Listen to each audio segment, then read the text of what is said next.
Hello, everybody. Today we have a very special guitar here. And when I say very special, I mean probably a little bit more special than any other guitar that I've played.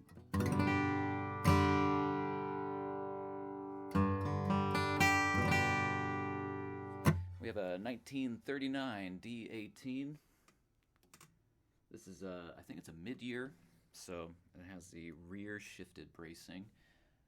This guitar belongs to my buddy Dave DeBlaker. He inherited it from his uncle Rob, who played it in a band, I think in Arizona, but I might be wrong about that. I'll have to get some more details of the history of this guitar. When Dave got it, he took it into Mackenzie River Music here in Eugene, and Dennis Burke was recommended to do the work on it. He did a fantastic job. Neck reset, made a new saddle, made a new bridge, a refret, and a little bit of repair work to the nut. When Dave first got it, the action was sky high, and someone at some point had put just a straight style bridge onto it. Obviously not period correct, and I mean, it worked. I remember playing it out of the case when he got it, and it still sounded like $1 million, of course. But now it sounds like $1,001,000. Nah, just kidding. It sounds like $2 million. Gonna do just a little sound demo here. I'm gonna be comparing it with a guitar of mine, a Martin D18GE, the Golden Era reissue, which came out between the years of 2009 and 2015. Mine is a 2015, so other Martin nerds out there will know that when they first introduced the D18GE, there were some specs that were different than what the subsequent years were with the D18GE. Just so everyone knows, with this particular guitar, you start talking about things like tongue braces and stuff, and I don't really want to get in there without the strings being off, but I do believe this one does have a tongue brace. I'll have to verify that at a different time when I do have the strings off. I just did a string change on it. Anyways, I'll stop yapping and give a little bit of audio here with this beauty.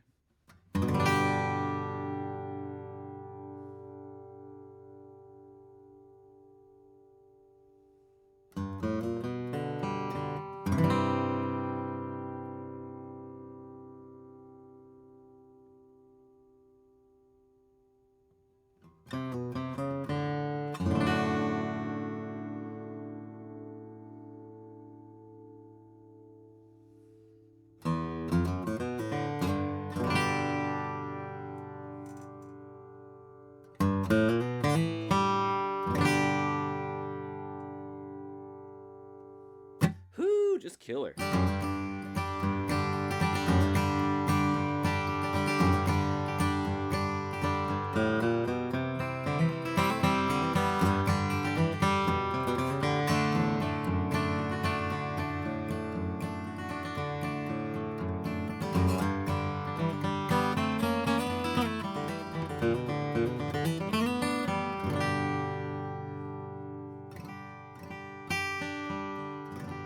This thing, I mean, you can push the hell out of this thing. And it's bright and brassy and woody and all that good stuff that you want in a vintage Martin.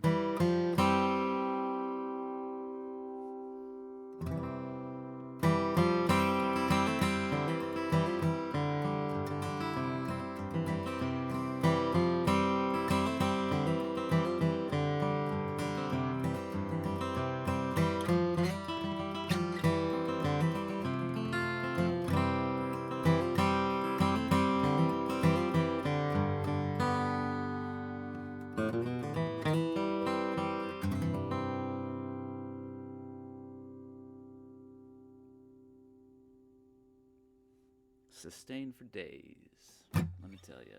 This thing is a joy to play.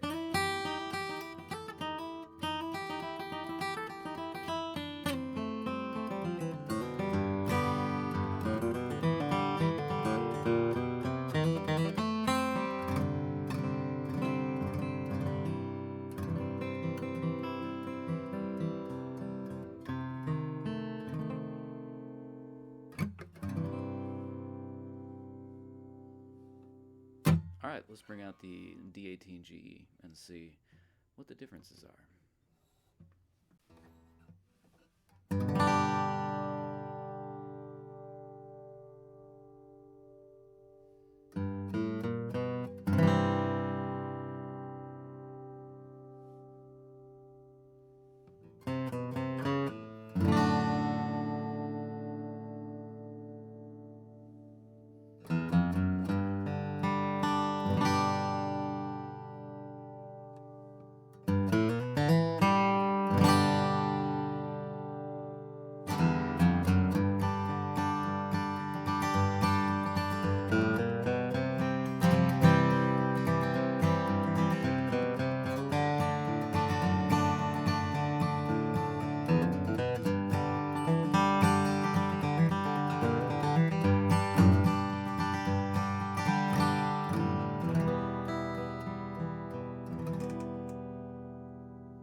All right, another great sounding guitar. So, kind of to dig into the specs of this, making a comparison video of D18s can sometimes be a little misleading because, as Martin nerds out there will know, the Martin D18GE, I believe, and if I'm wrong about this, someone correct me in the comments, was modeled after a 1934 D18 Dreadnought. So some of the specs will be different from the mid-year 1939 D18 because 1939 was a transition year for Martin where they moved from forward shifted bracing to rear shifted bracing, and they also went from a 1 3/4 inch nut to an 11/16 nut. So this modern D18 made in 2015, 10-year-old guitar now, has the wider nut, has a slightly different neck profile. It's a little rounder, a little chunkier, just a little bit. Still has some of that V though as you come up the neck. And again, that X bracing is makes a huge tonal difference. You may have heard it, but with this guitar being forward shifted, you're going to get a little bit more bass response because you're opening up more of the top to vibrate in the low end by barely scooching that X bracing forward. And for those who don't know, the X bracing kind of sits like this as a cross right here underneath where the bridge is. So this one, I can look in here and I can say that the cross is just right about here at the end of my pinky finger. So forward shifted. This guitar also has what's called a tongue brace in it. It goes across the top here, prevents shifting of the neck of the fretboard. Oftentimes you'll get over the fretboard extension, you'll get some cracking here, very common in older guitars. And the tongue brace is there to help alleviate that. With the 1939 D18, I don't recall if it has a tongue brace. Some do, some don't. Brian Kimsey has a whole thing about tongue braces. The last time I changed the strings, I forgot to reach up in there and see if it has a tongue brace. I think it does. I think it does on the 1939 D18. Anyways, so talking about the tonal characteristics, if you know it, you don't need to hear me say it. You already know just by listening. But for those wondering,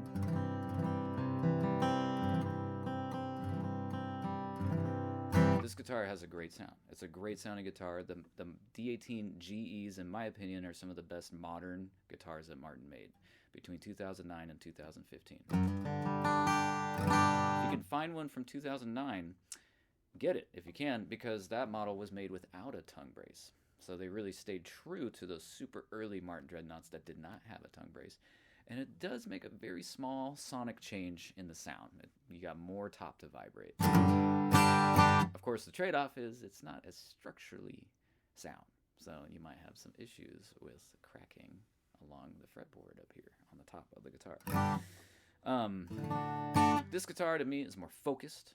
It's not as open yet, obviously. It's not 75 years old like the 1939 D18. It's still, you know, the finish is still great on this guitar, still all factory original. It still needs all that time to open up to kind of get a little bit more of that wider sound, as I like to call it. Sit down with a bunch of guitar nerds and they'll talk about how each note can have its own breadth or depth of sound, you know. Otherwise, this guitar, great response across. It's a very even sounding guitar.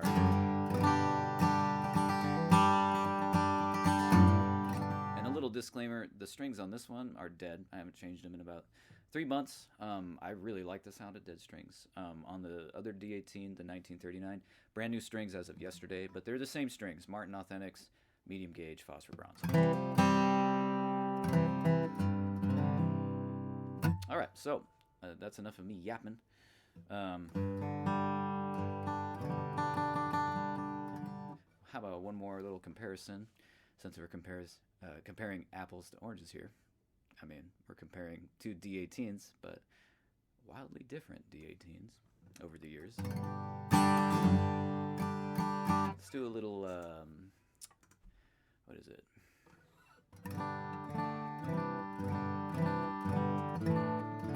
Blackberry Blossom. Every guitarist's nightmare.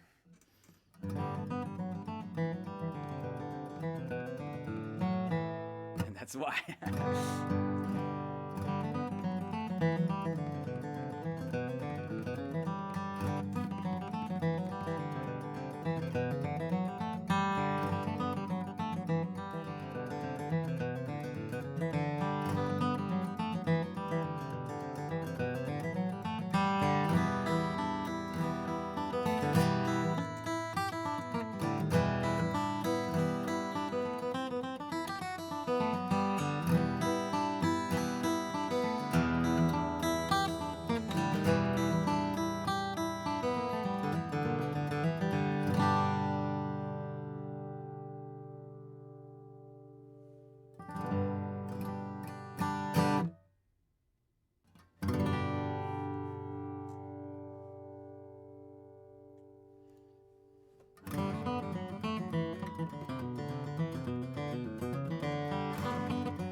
Hooey! Just going back to this guitar.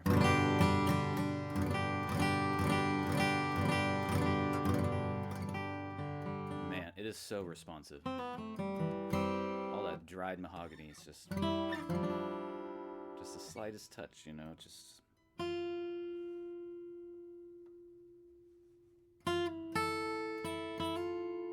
carries. It's wild.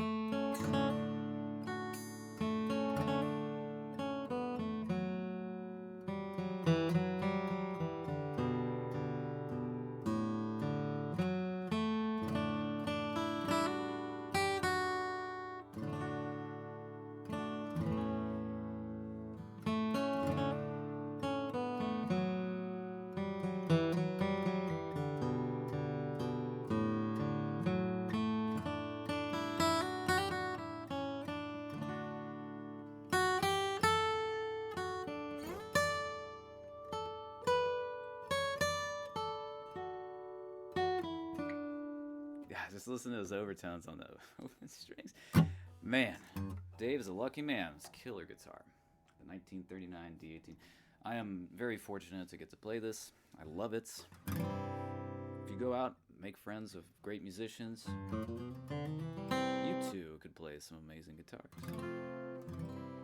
I'm hoping maybe to ask Artie down at Mackenzie River Music if it would be okay to go into his place of business and see if he would do a comparison video with his 43 D28 Herringbone. Two completely different guitars, obviously, you know, one being Brazilian rosewood back and sides, herringbone purfling, purfling binding all the way around. But, you know, it's just so cool to take these vintage guitars and just see how they sound, because people just don't have access to them. And I rely on lots of videos online, too, to see how a particular guitar sounds before I can actually get my hands on it. So I hope you found this video to be helpful, or at least fun. I know I did, because I get to play this guitar.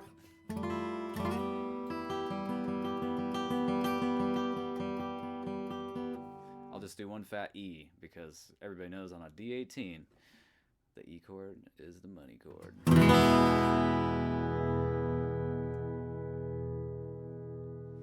Whew, that just makes me want to play some Jimmy Martin, but I won't, because I should probably end this video. Thanks for watching, everybody.